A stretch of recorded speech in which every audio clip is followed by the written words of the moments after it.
ഒരു ആത്മീയ രഹസ്യം പറഞ്ഞു തരട്ടെ. നിഷ്കളങ്ക രക്തം വീണാൽ പിന്നെ ആ രക്തം നിലവിളിക്കും, കർത്താവ് ഇറങ്ങി വരും. ഇന്ന് നമ്മൾ ആരെയും കത്തിയെടുത്ത് കുത്തിയോ കല്ലെടുത്ത് തലക്കിടിച്ചോ കൊല്ലുന്നില്ല, ശരിയാണ്. പക്ഷെ നമ്മുടെ അതിനേക്കാൾ മൂർച്ചയുള്ള സാധനം ഇരിപ്പുണ്ട്, നമ്മുടെ നാവ്. നമ്മുടെ നാവ് കൊണ്ട് നമ്മൾ ഒട്ടനവധി പേരെ ദ്രോഹിക്കുന്നില്ലേ?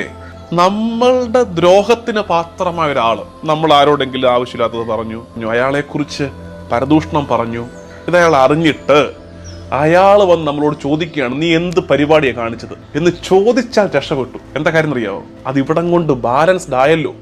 ഞാനൊരു തെറ്റ് ചെയ്തു, പുള്ളി അതിനെ അഡ്രസ് ചെയ്തു, പുള്ളി വന്ന് ചോദിച്ചു, ഞാൻ എക്സ്പ്ലെയിൻ ചെയ്യുന്നു, ടെൻഷൻ അങ്ങ് തീർന്നു.